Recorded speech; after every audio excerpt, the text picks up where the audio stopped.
Property విషయంలో confusion గా ఉన్నారా? గేటెడ్ కమ్యూనిటీలో ఫ్లాట్ తీసుకోవాలా లేదా విల్లా తీసుకోవాలా?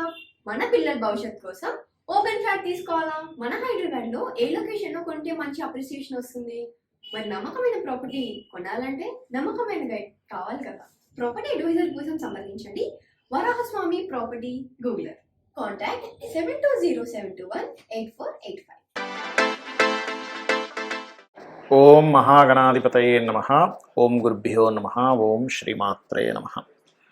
మనం ఈరోజు చెప్పుకోబోయే టాపిక్ ఏమిటి అంటే, చాలామంది చూడండి, జాతకం చూడంగానే మీకు మాతృదోషం ఉంది, పితృదోషం ఉంది, సర్పదోషం ఉంది, అదేవిధంగా దేవతా శాపం ఉంది అంటూ ఉంటారు. అసలు ఈ యొక్క దోషాన్ని ఎలా చూస్తారు, దానికి గల పరిహార మార్గం ఏమిటి, దీన్ని చూసి భయపడిపోవాలా, లేకపోతే చాలా సింపుల్గా ఎక్కడా ఏమీ భయపడకుండా చాలా సునాయాసంగా తీర్చుకునేటువంటిది ఈ యొక్క కలియుగానికి ఉంది అనేటువంటిది మనం గుర్తించాలా అనేటువంటి విషయాన్ని ఒక్కొక్క లగ్నం నుంచి, అంటే మేషలగ్నం నుంచి మీనలగ్నం వరకు ఒక్కొక్క లగ్నానికి ఏ ప్లానెట్ పాడైతే ఈ మాతృదోషం కావచ్చు, పితృదోషం కావచ్చు, సర్పదోషం కావచ్చు, దేవతా శాపం కావచ్చు, వీటికి పరిహారం ఏమిటి, ఎలా చూసుకోవాలి, మనంతట మనమే చూసుకోవచ్చు.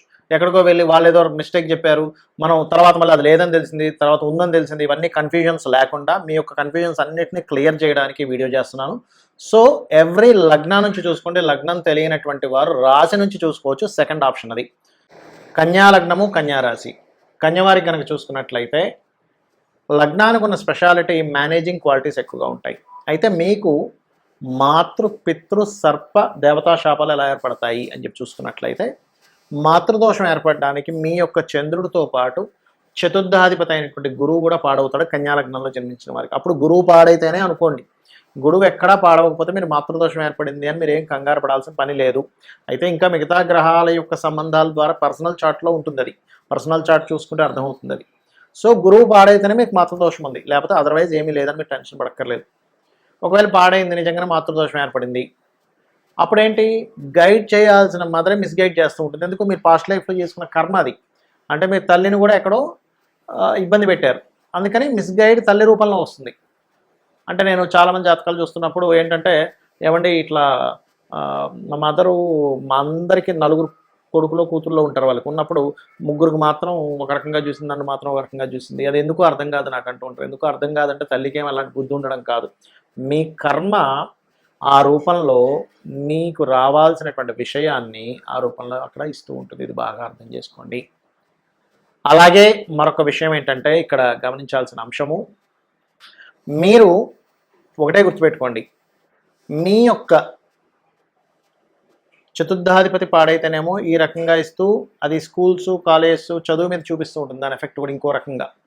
మరి శుక్రుడు పాడయ్యాడు అనుకోండి, పితృ దోషం ఏర్పడుతుంటుంది. అంటే రవితో పాటు శుక్రుడు కూడా పాడవ్వాలి మీకు. అప్పుడు ఏమవుతుంది, శుక్రుడు పాడైతే కుటుంబ సభ్యులలో తండ్రి నుంచి రావాల్సిన ధనం విషయంలో తండ్రితో మిస్అండర్స్టాండింగ్స్, గొడవలు వస్తూ ఉంటాయి.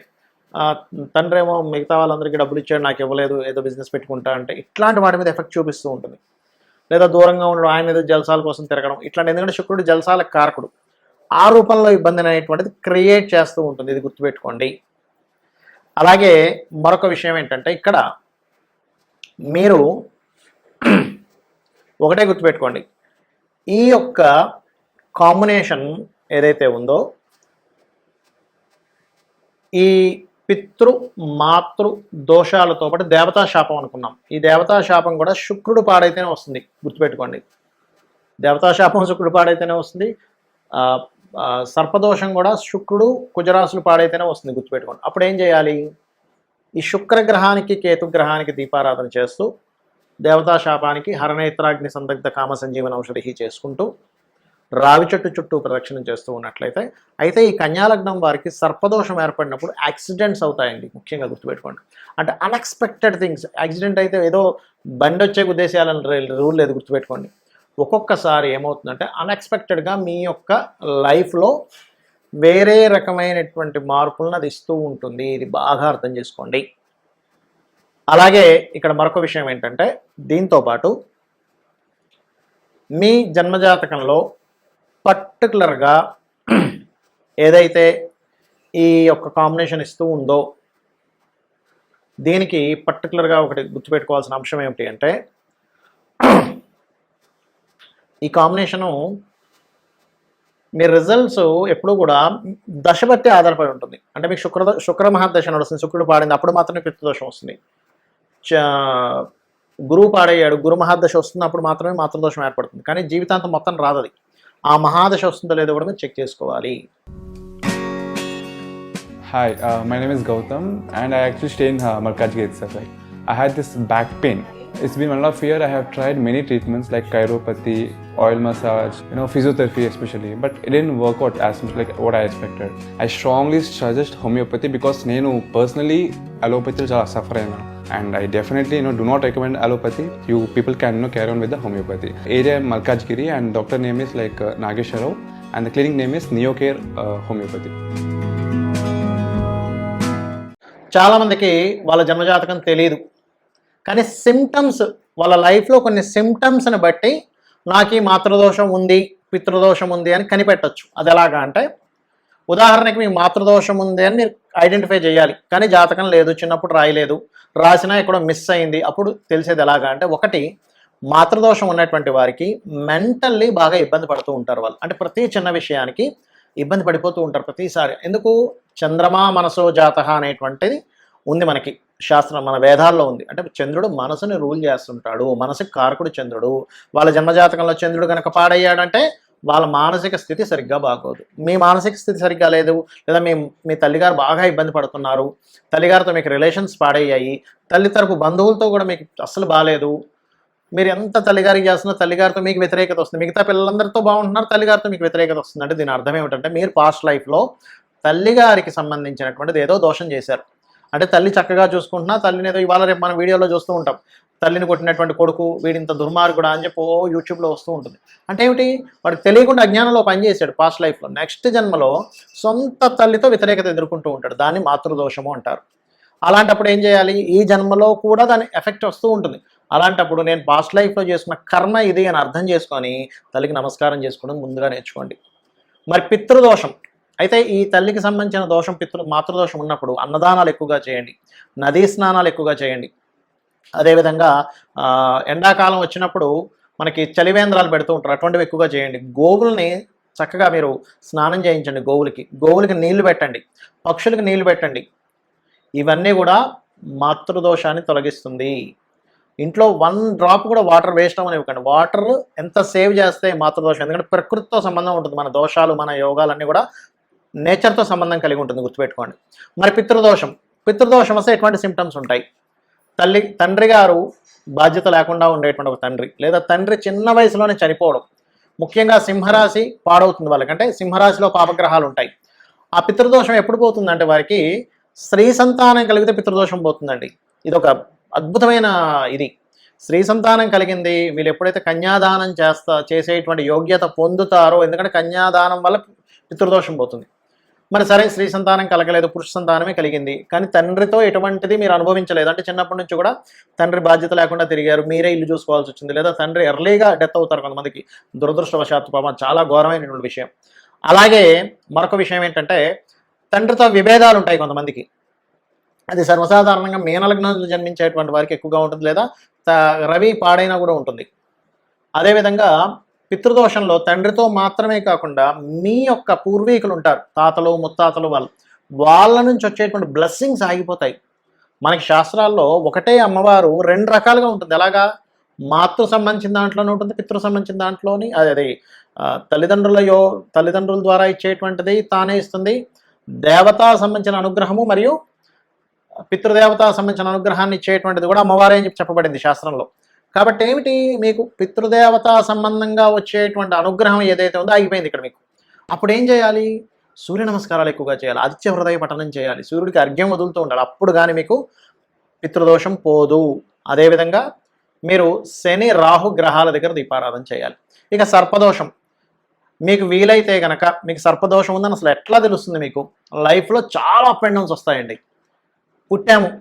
పుట్టినప్పటి నుంచి పుట్టగానే అనారోగ్యం, సరే అక్కడ అయిపోయింది లైఫ్. చదువు దగ్గరికి వెళ్ళేసరికి చదువులో సరిగ్గా శ్రద్ధలు పెట్టలేకపోవడము, చదువు సరిగ్గా లేకపోవడం, ఇట్లాంటివన్నీ జరుగుతూ ఉంటాయి. సరే అక్కడ అయిపోయింది. ఉద్యోగం దగ్గరికి వచ్చేసరికి సెటిల్మెంట్ సరిగ్గా లేదు, అక్కడ అయింది. వివాహం చేసుకుందాం అనుకునేసరికి సరైనటువంటి భర్త లేదా సరైన భార్య రాలేదు అతనికి, ఆమెకు కావచ్చు అతనికి కావచ్చు. ఇన్ని అప్ అండ్ డౌన్స్ ఉంటాయి. ఎందుకు? సర్పములా వెంటాడుతుంటే ఎప్పుడు ఏదో ఒక భయం. అమ్మో ఇప్పుడు నేను వివాహం చేసుకుంటే ఎలాంటి వాళ్ళు వస్తారు, నా లైఫ్లో నేను ఇలాంటి ఇబ్బంది చూశాను, ఇప్పుడు ఎలాంటి పార్ట్నర్ వస్తారు, ఈ భయం మిమ్మల్ని వెంటాడుతుంది. బికాజ్ ఆఫ్ సర్పం కదా. మరి దీనికి ఏమిటి? భయపడుతూ కూర్చోవాలా? ఏమీ భయపడకండి. సింపుల్ అంటే సింపుల్. ఎలాగా? మీరు ఒక మంత్రం చేస్తుండండి రెగ్యులర్గా. ఏమిటది అంటే సర్పదోషానికి అద్భుతమైనటువంటి మంత్రం ఒకటే. ఓం ధుమ్ దుర్గాయ నమః అనే నామస్మరణ చేస్తూ రావి చెట్టు చుట్టూ ప్రదక్షిణం చేయడమే. దీన్ని మించినటువంటి మంత్రం మరొకటి లేదు. ఎందుకంటే రావి చెట్టు వేప చెట్టు కలిసి ఉన్న దాని చుట్టూ చేస్తే ఇంకా మంచిది. బ్రహ్మ విష్ణు రుద్రులు ఉంటారు. అంటే మీ యొక్క పుట్టుక దగ్గర నుంచి మీ ఎండింగ్ వరకు జరిగేటువంటి ప్రతి దాన్ని ఆ యొక్క భగవత్ స్వరూపము మిమ్మల్ని కంట్రోల్ చేస్తూ ఉంటుంది, ఆ మాయలో పడకుండా చేస్తుంది. మరి ఇక్కడ మీకు దేవతా శాపం ఉంది. అప్పుడేం తెలుస్తుంది? ఎట్లా తెలుస్తుంది మీకు దేవతా శాపం ఉందని? మీ జాతకం లేదు, కానీ ఎట్లా ఐడెంటిఫై చేయాలి దాన్ని? ఒకటి ప్రశ్న ద్వారా ఐడెంటిఫై చేయొచ్చు, దట్ ఈస్ డిఫరెంట్ థింగ్. కానీ నాకే క్లూ లేదని అసలు ఎట్లా కనిపెట్టాలి అంటే ఒకటే గుర్తుపెట్టుకోండి, మీరు ఎన్ని పూజలు చేసినా మీకు ఫలించదు దేవతా శాపం ఉంటే. చాలామంది అంటుంటారు, ఏమంటే నేను పలానా టెంపుల్కి వెళ్ళిపోయాను, పలానా క్షేత్రానికి వెళ్ళిపోయాను, పలానా హోమం చేసేసాను, నేను చండీ చేసేసాను, లేకపోతే నేను బగలాముఖి చేసేసాను, చెప్పేస్తుంటారు. కానీ ఒక్కటి ఫలించదు. ఎందుకు అంటే నువ్వు పూర్వజన్మల్లో, గుర్తుపెట్టుకోండి బాగా, దేవుడు లేడని, ఆల్రెడీ పూజించేవాడిని హేళన చేయడము, ఆల్రెడీ భక్తుడిని ఇబ్బంది పెట్టడం, ఇట్లాంటివి చేసుంటావు ఏదో. అందుకని ఈ జన్మలో దేవతా శాపం ఏర్పడుతుంది. అంటే నీ పన్ను చేసుకుంటూ వెళ్ళిపోతే ఎప్పుడు భగవంతుడు ఏమంటే భగవంతుని తిట్టినా సరే ఏమంటండి, గుర్తుపెట్టుకోండి. అంటే చిన్నపిల్లని చూసినట్టే చూస్తాడు. కానీ భగవంతుని నమ్ముకున్న వాడిని మనం కనుక ఇబ్బంది పెట్టి వాడిని గెలికి ఏదో చేశాము అంటే భగవంతుడు ఊరుకోడు. కాబట్టి ఏంటంటే నిజమైనటువంటి వాడిని ఏదో వేషాలు వేసుకొని ఇబ్బంది పెట్టేవాడి గురించి నేను మాట్లాడలే. పైకి మాత్రం భగవద్భక్తుల్లాగా, లోపల మాత్రం వేరే వాళ్ళని ఇబ్బంది పెట్టేటువంటి వాడిని నువ్వు ఇబ్బంది పెట్టినా భగవంతుడు మెచ్చుకుంటాడు. కానీ నిజమైనటువంటి భక్తుడిని కనుక మనం ఇబ్బంది పెట్టాము ఆ వ్యక్తిని అంటే అది దేవతా శాపం కింద మారుతుంది. అప్పుడు ఏం చేయాలంటే ఓం హరనేత్రాగ్ని సందగ్ధ కామ సంజీవనౌషధి అనే నామం ఉంటుంది. అది రెగ్యులర్గా చాంటింగ్ చేసుకుంటే కానీ, మీరు ఇప్పుడు నిత్య దేవతారాధన ఇంట్లో చేస్తున్నా, టెంపుల్స్కి వెళ్తున్నా, అప్పుడు మీకు అది ఫలించదు. అంటే ఏంటి?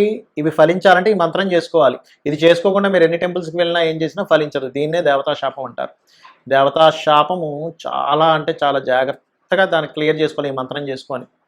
ఎందుకంటే అసలు దేవతా శాపం ఉన్న వాళ్ళకి మరొక రోగం కూడా వస్తుంటుందండి. ఏమిటంటే ఆటో ఇమ్యూనిటీ డిజార్డర్ అంటారు. మీకు తెలిసే ఉంటుంది. అంటే మీ ఇమ్యూనిటీయే మీ మీద దాడి చేస్తుంది. మిమ్మల్ని కాపాడాల్సినటువంటిది మిమ్మల్ని దాడి చేస్తుంది. అంటే ఏమిటి? మనల్ని కాపాడాల్సిన భగవంతుడే మనకి సహకారం చేయకుండా ఉంటారు. దాన్ని ఆటో ఇమ్యూనిటీ డిజార్డర్ అంటారు. అది అవుతుంది. ముఖ్యంగా ఈ దేవతా శాపంలో జూపిటర్ పాడైపోతాడు చాలా కేసెస్లో. జూపిటర్ ఎప్పుడైనా పాడేయంటే, జూపిటర్ అంటే ఏమిటి? గురుత్వాకర్షణ శక్తి. మనకు చూడండి, భూమి మీదకి ఏదైనా ఒక శకలం వస్తుందంటే గురువు తన వైపు లాగేసుకుంటాడు, ఈ భూమిని కాపాడేటువంటి దాంట్లో. అలా ఉంటుంది. కాబట్టి ఇవి చేసుకోండి.